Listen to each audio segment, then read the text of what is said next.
भाग 2 के पाठ संख्या 2 विष के दांत को पढ़ेंगे, जो एक कहानी है। दोस्तों, इसके लेखक नलिन बिलोचन शर्मा हैं, तो हम इनका परिचय इनके मुंह से ही सुनते हैं। मैं नलिन बिलोचन शर्मा हूँ। मेरा जन्म 18 फरवरी 1916 को पटना के बदरघाट में हुआ था। मेरे पिताजी का नाम महामहोपाध्याय पंडित राम अवतार शर्मा है और मेरी माताजी का नाम रत्नावती शर्मा है। मेरी प्रमुख रचनाएं इस प्रकार हैं: दृष्टिकोण, साहित्य का इतिहास दर्शन, मापदंड, प्रेमचंद्र, संत परंपरा और साहित्य इत्यादि। यह कहानी विष के दांत तथा अन्य कहानियां नामक ग्रंथ से ली गई हैं। मेरी स्कूली पढ़ाई पटना कॉलेजिएट से हुई है और मैंने पटना विश्वविद्यालय से संस्कृत और हिंदी में एमए किया है। मैं हरप्रसाद दास जैन कॉलेज, आरा, रांची विश्वविद्यालय और अंत में पटना विश्वविद्यालय में प्राध्यापक रहा हूँ। मैं पटना विश्वविद्यालय के हिंदी विभाग का अध्यक्ष 1959 में बना था और मेरी मृत्यु 12 सितंबर 1961 ईस्वी में हुई थी। दोस्तों, कहानी शुरू होने से पहले मैं आपको इस कहानी के किरदारों से मिलाना चाहता हूँ। दोस्तों, ये सेन साहब हैं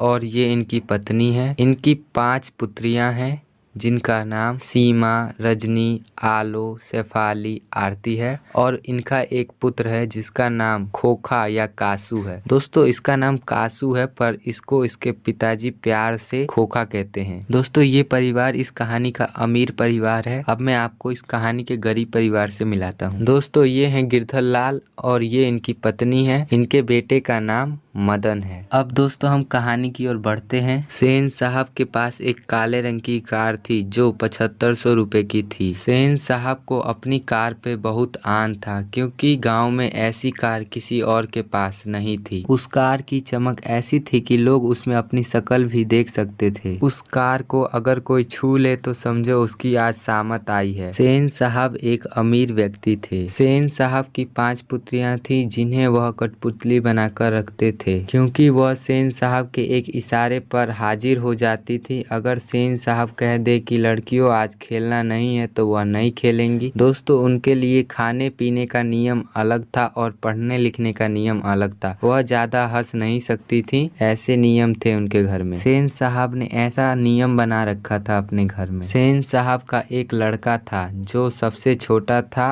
और उसका नाम कासू था, लेकिन सेन साहब उसे प्यार से खोखा कहते थे। खोखा सभी मामलों में अपवाद था, क्योंकि वह अपने घर के सभी नियमों को नहीं मानता था। एक दिन सेन साहब की काले रंग की कार घर के बाहर खड़ी थी। उस दिन गिरधर लाल, जो सेन साहब के यहाँ किरानी था, वह अपने बेटे मदन को भी लेकर आया था। मदन उस घर में पहली बार गया था तो वह वहाँ की चीजों को देखकर हैरान हो गया था। उसने देखा कि वहाँ पर एक काले रंग की कार खड़ी है, तो मदन ने जाकर के वह कार को छूना चाहा। तभी ड्राइवर ने उसे धक्का दे दिया। तभी मदन, जो करीब 5-6 साल का था, वह एकदम से उठा और ड्राइवर का कॉलर पकड़ने के लिए खड़ा हो गया। तभी सेन साहब ने सुना कि घर के बाहर लड़ाई झगड़े की आवाज आ रही है, तो सेन साहब और उनकी पत्नी घर से बाहर आए। बाहर आके देखा तो एक छोटा सा बच्चा था जो 5-6 साल का था। वह ड्राइवर का कॉलर उछल उछल कर पकड़ रहा था। तो सेन साहब ने ड्राइवर से पूछा, ड्राइवर क्या हुआ? तो ड्राइवर ने कहा, ये जो लड़का है वो आपकी कार को छू रहा था। तो सेन साहब ने मदन से कहा कि तुम इस कार को क्यों छू रहे थे, कौन हो तुम? तो मदन ने कहा कि मैं इस घर में काम करने वाले गिरधर लाल का बेटा हूँ। यह सुनने के बाद मदन की माँ दौड़कर आई तो सेन साहब ने बोला कि मदन की माँ, मदन को ले जाओ और देखना कि यह फिर से ऐसी गलती ना करे। तभी सेन साहिबा ने कहा,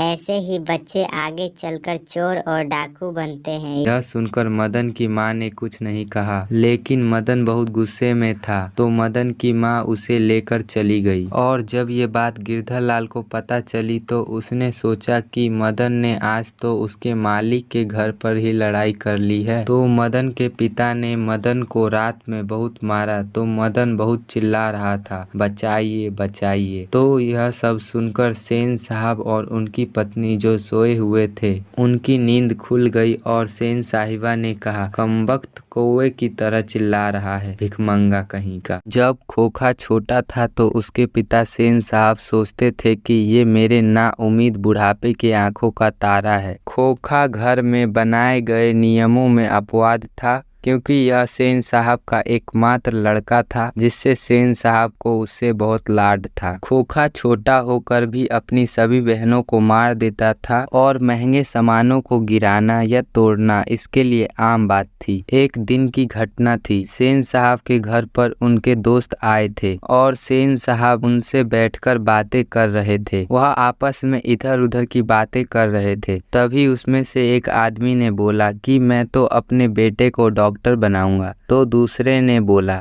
कि मैं तो अपने बेटे को इंजीनियर बनाऊंगा। तभी सेन साहब ने कहा कि मैं तो अपने बेटे को इंजीनियर नहीं तो बिजनेसमैन बनाऊंगा। अरे आजकल की पढ़ाई में क्या रखा है, मैं तो अपने बेटे को पढ़ने के लिए कहीं नहीं भेजता हूँ, मैं तो अपने बेटे को घर पर ही पढ़ाऊंगा। सेन साहब अपने घर पर एक बढ़ई को बुलाकर उसे अपने बेटे को बढ़ई का काम सिखाने के लिए कहते थे। बढ़ई से शिक्षा लेकर खोखा हमेशा ठोक ठाक करता रहता था और कोई सामान को बिगाड़ता और बनाता रहता था। एक बार क्या हुआ कि जब सेन साहब के दोस्त उनके घर पर आए थे तो खोखा ने उनके कार की हवा ही निकाल दी थी। जब सेन साहब के दोस्त उनके घर से जाने लगे तो उन्होंने देखा कि उनके कार की हवा तो निकल गई है, तो वह सोचने लगे कि यह कार की हवा किसने निकाली है। तभी वहाँ पे दूसरी काले रंग की जो कार खड़ी थी उसका हेडलाइट खोखा ने तोड़ दिया। यह देखकर सेन साहब के दोस्त ने सेन साहब से कहा, यह आपका बेटा बड़ा अजीब है, अजीब अजीब हरकतें करता है। तब सेन साहब ने अपने बेटे का पक्ष लेते हुए कहा कि मेरा बेटा उस हेडलाइट में देखना चाहता था कि अंदर क्या है, इसीलिए उसने इसे खोल दिया। मेरे बेटे के अंदर इंजीनियर के गुण हैं। अगले दिन मदन गली में लट्टू नचाने का खेल खेल रहा था। वहीं पर आ गया अमीर बाप की औलाद कासू। कासू ने अकड़ के कहा कि मैं भी खेलेगा। मदन उसके घर वालों से गुस्सा था, इसलिए उसने खिलाने से मना कर दिया। तभी कासू ने मदन के ऊपर हाथ उठा दिया और उसके बाद ये दोनों आपस में लड़ने लगे। यह दोनों आपस में कुत्ते की तरह लड़ रहे थे और इस लड़ाई में मदन ने खोखा के 2 दांत तोड़ दिए। जब ये लड़ाई हो रही थी तो मदन के जो दोस्त थे वो उन लोगों को लड़ते हुए देख रहे थे, लेकिन बच्चों ने उन्हें नहीं रोका और कहा कि जब गलती किया है तो सजा तो भुगतनी पड़ेगी। इसलिए कहा जाता है कि जब महल वाले और झोपड़ी वालों में लड़ाई होती है तो जीत महल वालों की होती है, जब झोपड़ी वाले महल वालों की मदद अपने ही खिलाफ करते हैं। पर यहाँ पर किसी ने भी मदद नहीं की। जब ये बात सेन साहब को पता चली तो सेन साहब ने मदन के पिता गिरधर लाल को अपने काम से निकाल दिया। अब मदन बहुत डर रहा था कि उस दिन सिर्फ कहा सुनी की वजह से उसके पिता ने उसे खूब मारा था, तो आज तो उनके मालिक के बेटे को मार दिया और उसके 2 दांत भी तोड़ दिए हैं, तो आज पता नहीं पिताजी क्या करेंगे। यह सोचते हुए ये इधर उधर टहलता रहा और रात हो गई। अब मदन डरते डरते घर पहुंचा और अंधेरे में ही जल्दी जल्दी खाना खा लिया। तभी मदन को कुछ आवाज सुनाई दी कि उसके माता पिता कुछ बातें कर रहे थे, लेकिन यह बात मदन के बारे में नहीं थी। खाना खाने के बाद जैसे ही मदन धीरे धीरे घर से बाहर निकल रहा था तो मदन एक बर्तन से टकरा गया और एक टन की आवाज आई, जिसे सुनकर गिरधर लाल और उसकी पत्नी बाहर निकले। बाहर आकर देखा तो मदन नीचे सिर करके चुपचाप पिताजी के सामने खड़ा था और लगातार ये सोच रहा था कि आज तो गया। लेकिन इसके पिताजी ने इसे नहीं मारा और गोद में उठा लिया और बोले, वाह मेरे शेर, एक तुम हो जो कि मालिक के बेटे को मारते समय भी नहीं सोचे, और एक मैं हूँ जो अपने मालिक की गालियाँ सुनने के बाद भी उनका गुणगान करते नहीं थकता हूँ। दोस्तों, यह कहानी खत्म हुई। इस कहानी का नायक मदन